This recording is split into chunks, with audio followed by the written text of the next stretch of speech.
కథాస్రవంతి నిరంతర కథాప్రసార వాహిని కథల భాండాగారం కథాస్రవంతిని ఆదరిస్తున్న అభిమాన శ్రోతలకు నమస్కారం. ఈనాటి కథకు స్వాగతం. ఈరోజు మీరు వినబోయే కథ మేరా భారత్ మహాన్.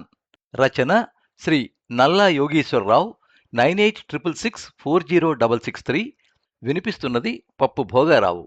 శ్రీ నల్లా యోగీశ్వరరావు 1959లో జన్మించారు. వృత్తి ఎలక్ట్రికల్ మోటార్ రివైండింగ్. ప్రవృత్తి రచనని చేయాలనే అభిలాష. 1980లో వీరి మొదటి కథ అచ్చయింది. అడపాదడప వ్రాస్తూ ఉంటారు. కథలు, కవితలు, నాటికలు, బాల సాహిత్యం కథలు వివిధ పత్రికలలో అచ్చయ్యాయి.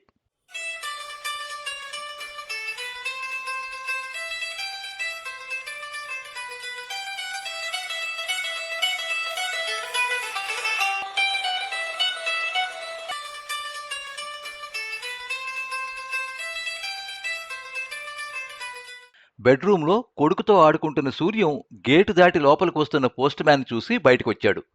సార్, మీకు రిజిస్టర్డ్ పోస్ట్ అంటూ ఒక కవర్ అందించి సంతకం తీసుకుని వెళ్ళిపోయాడు పోస్ట్ మ్యాన్. కవర్ను పట్టుకుని ఎక్కడి నుండి వచ్చిందో అని ఆశ్చర్యంగా చూస్తూ ఫ్రమ్ సెంట్రల్ హోమ్ డిపార్ట్మెంట్ అని చూసి గబగబా కవర్ విప్పి చూశాడు. అది మిలిటరీ హైర్ అథారిటీస్ నుండి వచ్చింది. వెంటనే వచ్చి కలవమని అందులోని సారాంశం. మిలిటరీలో 4 సంవత్సరాల నుండి పనిచేస్తున్న సూర్యం నెల రోజుల సెలవు మీద ఇంటికొచ్చాడు. తండ్రి రఘునాథ్ కూడా మిలిటరీలో కమాండర్గా రిటైర్ అయ్యాడు. తండ్రిని స్ఫూర్తిగా తీసుకుని మిలిటరీలో జాయిన్ అయ్యాడు సూర్యం. 10 రోజుల క్రిందటే సెలవుపై వచ్చాడు. ఇంకా 20 రోజుల సెలవు ఉందనగా హెడ్ ఆఫీస్ వారి ఉత్తర్వులు. వెంటనే వచ్చి రిపోర్ట్ చేయమని. దాని ప్రకారం వెంటనే వెళ్ళక తప్పలేదు సూర్యానికి. రఘునాథ్ సూర్యం చేతిలోంచి లెటర్ తీసుకుని, తప్పకుండా వెళ్ళాలి, ఆలస్యం చేయకూడదు, వెంటనే బయలుదేరాలి, ఎందుకంటే ఎంతో అత్యవసరమైతే తప్పితే సెలవుల్లో ఉన్నవారికి సెంట్రల్ హోంశాఖ నుండి ఇలాంటి లెటర్ రాదు, వెంటనే వెళ్ళు అన్నాడు. ఇలాంటి విషయాలు కొత్త కావడం వల్ల సూర్యం భార్య సునంద చాలా బాధపడింది. కానీ రఘునాథ్ గారి సర్వీసులో చాలాసార్లు ఇలాంటి సంఘటనలు ఎదురు కావడంతో సూర్యం తల్లి పార్వతి అంతగా బాధపడలేదు. సాయంత్రం ఢిల్లీకి ట్రైన్ ఉండడంతో ఈక్యూలో రిజర్వేషన్ అయిపోయింది సూర్యానికి. సూర్యానికి వీడ్కోలు పలకడానికి పార్వతి, రఘునాథ్ గారు, సునంద, సూర్యం కొడుకు రైల్వే స్టేషన్కి వెళ్లారు. ట్రైన్ గంట లేట్ అని అనౌన్స్మెంట్ విని మనసులో కొంచెం ఆనందపడింది సునంద. భర్త సూర్యంతో ఒక గంట ఎక్కువ గడపొచ్చన్న ఆమె ఆశ అందరికీ సమంజసంగానే తోచింది. ఆ గంట సునందకి 1 నిమిషంలా గడిచిపోయింది. ట్రైన్ 1వ నంబరు ప్లాట్ఫారం మీదకి వస్తోందని అనౌన్స్మెంట్ వచ్చింది. నాన్న సూర్యం, ఎట్టి పరిస్థితుల్లోనూ నీ ఓటమిని అంగీకరించకు. దేశ భవిష్యత్తు కొరకు ప్రాణాలు విడవడానికైనా వెనుకాడకు. దేశం కోసం ప్రాణాలు అర్పించడం ఒక వరంగా భావించు. ఆ అదృష్టం చాలా కొద్ది మందికే దొరుకుతుంది. ఎట్టి పరిస్థితుల్లోనూ వెనకంజ వేయకు. నీలోని భయమే శత్రువులకి ధైర్యం. నీ కళ్లల్లో ఎప్పుడూ భయాన్ని బయటకు తెలియనీయకు అన్న రఘునాథ్ గారి మాటలు శ్రద్ధగా విన్నాడు సూర్యం. నాయనా, క్షేమంగా వెళ్ళి విజయంతో లాభంగా రా. జననీ జన్మభూమిశ్చ స్వర్గాదపి గరీయసి అని పార్వతి చెప్పి సూర్యం నుదుటి మీద ముద్దు పెట్టుకుంది. ఏమండి, ఈరోజు మీ పేరు మీద మన ఊరిలో ఆంజనేయ స్వామి కోవిల్లో పూజ చేయించాను, ఈ బొట్టు పెట్టుకోండి అని చిన్న పొట్లంలో సింధూరం తీసి నుదుటిన పెట్టింది సునంద. డాడీ, ఈసారి మీరు వచ్చినప్పుడు నాకు ఆట బొమ్మలు తీసుకురండే అని కొడుకు చంటిగాడు ముద్దు ముద్దు మాటలతో అడుగుతూ ఉంటే వస్తున్న కన్నీటిని ఎవరూ చూడకుండా అటువైపు మొహం తిప్పుకున్నాడు సూర్యం.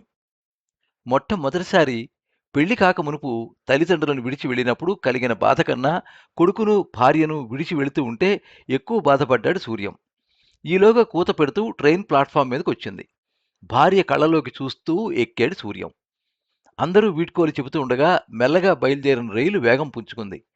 సూర్యం కనిపించేంతవరకు చేయి ఊపుతూనే ఉన్నారు కొడుకు చంటి, భార్య సునంద. సూర్యం రైల్వే స్టేషన్ నుండి ఢిల్లీలో సెంట్రల్ హోమ్ డిపార్ట్మెంట్కి నేరుగా వచ్చి తన ఐడీని చూపించాడు. రిసెప్షనిస్ట్ అప్పటికే అక్కడ కుర్చీలో కూర్చున్న నలుగురు ప్రక్కన కూర్చోమని చెప్పింది. వారి వేషధారణలు చూసి వాళ్ళు ఒక్కొక్క రాష్ట్రం నుండి వచ్చిన వారిని గ్రహించాడు సూర్యం. రిసెప్షనిస్ట్ ఇంటర్కామ్లో వీళ్ళు వచ్చిన విషయం మేజర్ బన్వర్లాల్కి చెప్పింది. లోపల నుంచి ఒక వ్యక్తి వచ్చి తన వెనుక రమ్మని చెప్పి ముందుకు వెళ్తున్నాడు. సూర్యంతో పాటు వచ్చిన నలుగురు అతన్ని అనుసరించారు. అది అతి రహస్య కార్యకలాపాల కోసం జరిపే సమావేశ గది. వీళ్లతో వచ్చిన మనిషి థంబ్ ఇంప్రెషన్ వేశాడు. అప్పుడు అక్కడ ఉన్న డోర్ ఓపెన్ అయింది. సూర్యంతో పాటు వచ్చిన నలుగురిని తనతో పాటు తీసుకువెళ్తున్నాడు మేజర్ మన్వర్లాల్ ఛాంబర్కి. కొంత దూరం వెళ్ళేసరికి ఇంకో డోర్ తెరుచుకోవడానికి ఐరిష్ స్కాన్ చేశాడు. కొంచెం ముందుకు వెళితే ఒలింపిక్స్లో హర్డిల్స్ జంప్లో ఉన్న విధంగా అక్కడ స్టీల్ గొట్టాలు అడ్డంగా ఉన్నాయి. పక్కన ఉన్న డిస్ప్లేపై గుర్తింపు కార్డు ఆనించగానే అవి తెరుచుకున్నాయి. అలాగా చాలా అడ్డంకులు దాటుకుని కుడి చేతి వైపు ఉన్న ఒక ఛాంబర్ పైన సీక్రెట్ ఆపరేషన్ ఛాంబర్ మేజర్ బన్వల్లాల్ అని రాసి ఉన్న గది చేరుకున్నారు. సూర్యంతో పాటు వచ్చిన నలుగురిని అక్కడే వదిలి తన దారిని తాను వెళ్ళిపోయాడు AK-47 భుజానికి తగిలించుకున్న వ్యక్తి. లిఫ్ట్ డోర్లో ఉన్న ఆ గది డోర్ సెన్సార్తో పనిచేస్తుంది. ఆ డోర్ ముందు 3 నిమిషాలు నిల్చుంటే ఆటోమేటిక్గా డోర్ తెరుచుకుని 2 నిమిషాలు మాత్రమే తెరిచి ఉంటుంది. డోర్ తెరుచుకోగానే 5గురు లోపలికి వెళ్ళారు. వీళ్ళు వెళ్ళిన వెంటనే మళ్ళీ డోర్ క్లోజ్ అయిపోయింది. 5గురు ఎదురుగా ఉన్న మేజర్ బన్వర్లాల్కి సెల్యూట్ చేశారు. తన ఎదురుగా ఉన్న కుర్చీలను చూపిస్తూ welcome my dear young soldiers అని చాలా గంభీరంగా అంటూ కుర్చీలను చూపించారు మేజర్ బన్వర్లాల్. మీ అందరినీ మీ బెటాలియన్స్లో మీ ట్రాక్ రికార్డ్ చూసి చాలా ముఖ్యమైన పని మీద పిలిపించాం. మీరు అన్ని విషయాలలో చాలా చురుకుగా ఉంటారని తెలుసుకుని మిమ్మల్ని రాష్ట్రానికి ఒకరు చొప్పున ఎన్నుకున్నాం. మీరు చేయవలసిన సీక్రెట్ ఆపరేషన్ ఏమిటంటే, మొన్న జరిగిన సంఘటన మీరు పేపర్లో చదివే ఉంటారు. కాశ్మీర్ పెహల్గాంలో మన ఇండియన్స్ని అతి దారుణంగా చంపేశారు. వాళ్ళు ఇంకా ఆ చుట్టుపక్కల ప్రాంతాల్లోనే ఉంటారు. మీరు మామూలు సిటిజన్స్ లాగా మఫ్టీలో వెళ్ళి టూరిస్టుల్లా అక్కడ ప్రజల్లో కలిసిపోయి చాలా రహస్యంగా వాళ్ళు ఎక్కడుంటారో తెలుసుకుని ఇక్కడ బేస్కి తెలియచేస్తే ఒక్కసారే మనం అటాక్ చేసి వాళ్ళనందరినీ మట్టుపెట్టచ్చు. కానీ ఒకవేళ మిమ్మల్ని వాళ్ళు పసిగట్టి వాళ్ళు మిమ్మల్ని అటాక్ చేసి మిమ్మల్ని బంధించి మన రహస్యాలు అడిగితే మీరేమీ చెప్పకూడదు. అవసరమైతే దేశం కోసం ప్రాణాలైనా త్యాగం చేయండి, కానీ ఏమీ చెప్పవద్దు. అదిగో అక్కడ మీకు టూరిస్టుల్లా ఉండే హ్యాండ్ బ్యాగులు ఉన్నాయి. అందులో పిస్టల్స్, వాకీటాకీలు, మందులు, విడిభాగాలు అమర్చుకునే పెద్ద తుపాకులు కూడా ఉన్నాయి. అందరూ గుంపుగా కాకుండా 5గురు విడిపోయి ఒక్కొక్కరు దగ్గర దగ్గర ఊర్లలో ఉండండి. రాత్రివేళ రహస్యంగా అందరూ వాకీటాకీలతో మాట్లాడుకోండి. సెంట్రల్ ఆఫీసులో 24 గంటలు మీరు పంపించే మెసేజ్లు ఎమర్జెన్సీ టీం చూస్తూనే ఉంటుంది. మీకు ఏ సహాయం కావాల్సి వచ్చినా వాళ్ళు వెంటనే యాక్షన్ తీసుకుంటారు. ఈ విషయం మీకు, నాకు, దేశంలో హయ్యర్ పొలిటీషియన్స్కి మాత్రమే తెలుసు. ఇంకెవరికీ తెలియదు. జాగ్రత్తగా వెళ్ళి వాళ్ళని ఎలాగైనా వారం రోజుల్లోనే మట్టుపెట్టాలి అని హిందీలో చెప్పాడు. ఓకే సార్ అంటూ సెల్యూట్ చేసి అక్కడ ఉన్న బ్యాగులు పట్టుకుని అక్కడ లోకల్ మ్యాప్ ఎదురుగా పెట్టుకుని చుట్టూ ఉన్న ఊర్లు ఒక్కొక్కరు ఎంచుకున్నారు. సూర్యం పెహల్గాంని రెడ్ మార్కర్తో రౌండప్ చేసుకుని బయటకు బయలుదేరాడు. పెహల్గాం చేరుకున్న సూర్యం ఒక హోటల్కి వెళ్ళి టూరిస్టులా రూమ్ బుక్ చేసుకుని రూమ్లో కొంతసేపు విశ్రాంతి తీసుకుని కిందన క్యాంటీన్లోకి వచ్చి కూర్చుని టిఫిన్, కాఫీ ఆర్డర్ ఇచ్చాడు. ఇంతలో 4 టూరిస్టులు వచ్చి సూర్యం కూర్చున్న రౌండ్ టేబుల్ ముందు కుర్చీలో కూర్చున్నారు. ఎక్కడి నుండి వచ్చారు సార్? 4గురిలో గడ్డ ఉన్న ఒకడు పలకరించాడు. ఆంధ్రప్రదేశ్, కాశ్మీర్ చూడ్డానికి వచ్చాను. చాలా ఘోరం. మొన్న 10 రోజుల క్రితం ఇక్కడే మన ఇండియన్స్ని నీచంగా చంపేశారు అన్నాడు ఆ 4గురిలో కల్లీ లాల్చి వేసుకున్న ఒకడు. అవును, చాలా బాధాకరం. అది తలుచుకుంటేనే రక్తం ఉడికిపోతోంది అన్నాడు సూర్యం. వారి మధ్య సంభాషణ హిందీలోనే సాగుతోంది. మాకు అలానే ఉంది సార్. ఇంతలో సర్వర్ టిఫిన్ తెచ్చి సూర్యం ముందు పెట్టాడు. మాకు 4 ప్లేట్ల పూరీ తీసుకురా అన్నాడు ఆ 4గురిలో ఒకడు. తినకుండా కొంచెంసేపు సూర్యం ఆగాడు. లేదు సార్, మీరు తినండి, మాకు వచ్చిన తర్వాత మేం తింటాం అన్నాడు గడ్డం వ్యక్తి. సరే అంటూ సూర్యం తినడం మొదలుపెట్టాడు. మేం 4గురం వచ్చి 3 రోజులు అవుతోంది. చుట్టుపక్కల చూడవలసినవన్నీ చూశాం అన్నాడు 4గురిలో ఒకడు. ఇంతలో ఆ 4గురికి కూడా పలహారం వచ్చింది. తింటూ మాట్లాడుతున్నారు. ఆ 4గురి చేతుల్లో టూరిస్ట్ బ్యాగులున్నాయి. ఈ క్రింది భాగంలో చిన్న లోయ ఉంది. మొన్న మేము అది చూడ్డానికి అక్కడికి దిగితే అక్కడ ఒక 4గురు అనుమానాస్పదంగా కనిపించారు. మేము వాళ్ళకి దూరంగా వెళ్ళి గమనించాం. వాళ్ళు తుపాకులు అమర్చుకుంటున్నారు. వాళ్ళకి ఇదే పని కాబోలు అన్నాడు కల్లీలాల్చివాడు. ఆ మాటలు విన్న సూర్యం ఆలోచనలో పడ్డాడు. నేను ఈ హోటల్లో దిగగానే నా దగ్గరికే వచ్చి నేను వెతకబోయే పని కోసం నాతో మాట్లాడుతున్నారంటే ఈ 4గురు వాళ్ల మనుషులే. అయినా నేనొచ్చింది వీళ్ళ కోసమే, వీళ్ళని కనిపెట్టడానికే. కానీ నేను బయటపడకుండా నేను ఒక టూరిస్ట్ లాగే మాట్లాడుతూ వీళ్ళని కనిపెట్టాలి అని లోపల అనుకుని, అలాగా, మీరు వాళ్ళని చూశారా? అయితే వాళ్ళని నేను ఒకసారి చూడాలి. వాళ్ళ స్థావరం కూడా చూడాలి. ఎందుకంటే నరహంతకులను చూడడం కూడా ఒక ఇంట్రెస్ట్, యాంగ్జైటీ, థ్రిల్ ఉంటుంది. మనం వాళ్ళను దూరం నుండి చూద్దాం.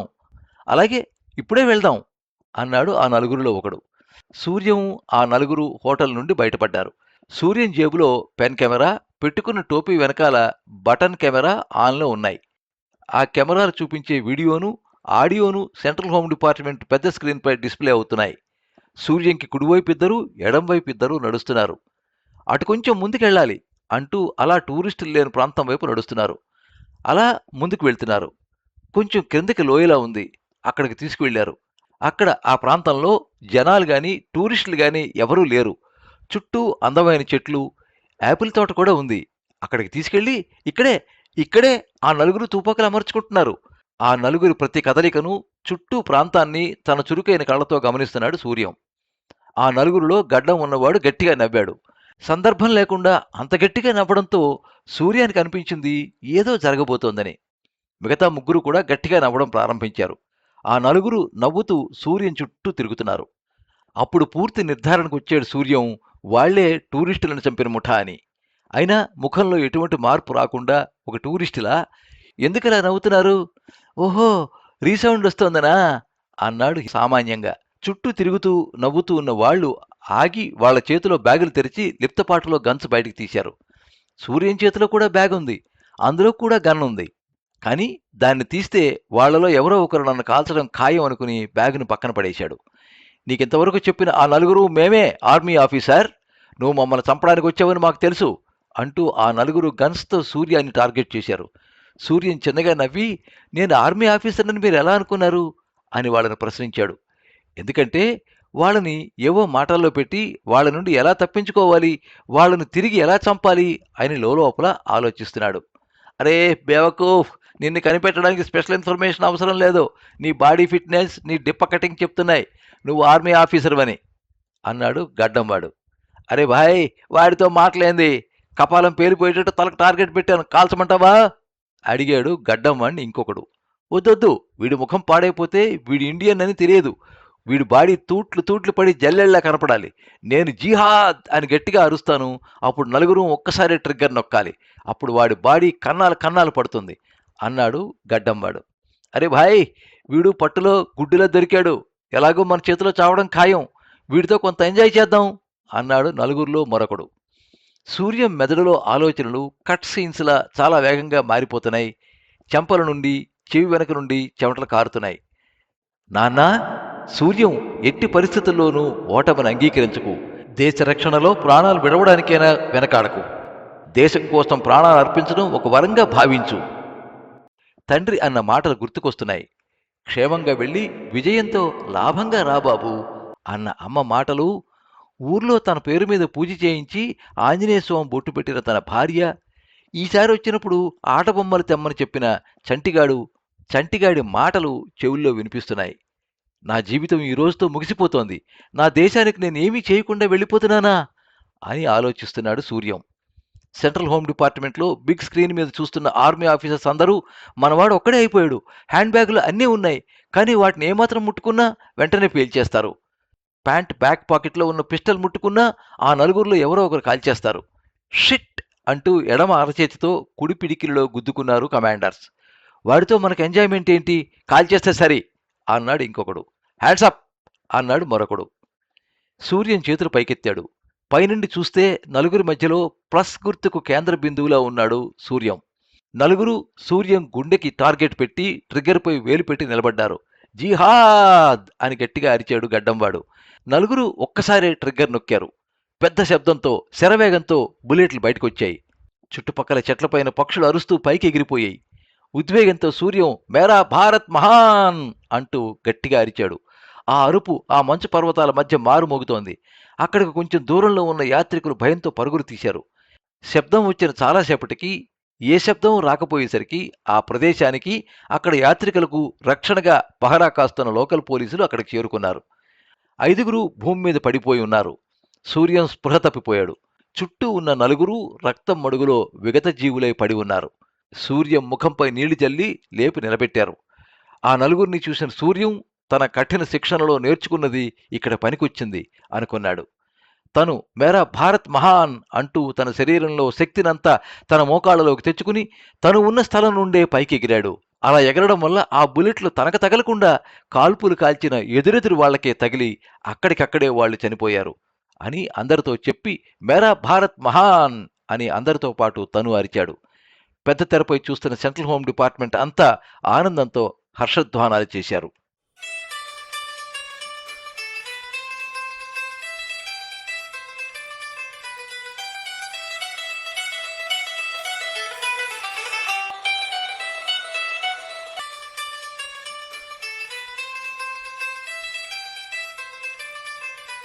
మీరింతవరకు మేరా భారత్ మహాన్ కథ విన్నారు. రచన శ్రీ నల్లా యోగీశ్వరరావు, వినిపించినది పప్పు భోగారావు. ఈ కథ 2026 సంవత్సరం ఆగస్టు 4, 10వ తేదీ నవరసాల అంతర్జాల వారపత్రిక ఉషాలో ప్రచురితమైంది. ఈ కథనం మీకు నచ్చినట్లయితే ఈ వీడియోని లైక్ చేయండి, మీ మిత్రులకు షేర్ చేయండి, మీ అభిప్రాయాన్ని కామెంట్స్లో తెలియజేయండి. మీరు మొదటిసారి ఈ ఛానల్లో కథ వింటున్నట్టయితే ఈ ఛానల్ని సబ్స్క్రైబ్ చేసుకోండి. పక్కనుండే బెల్ ఐకాన్ని తప్పకుండా నొక్కండి. ఈ ఛానల్ ద్వారా వినిపించే కథలు, కబుర్లు, వ్యాసాలు అన్నీ ఎప్పటికప్పుడు మీకు అందజేయబడతాయి. సర్వే జనాః సుఖినో భవంతు. కథా స్రవంతి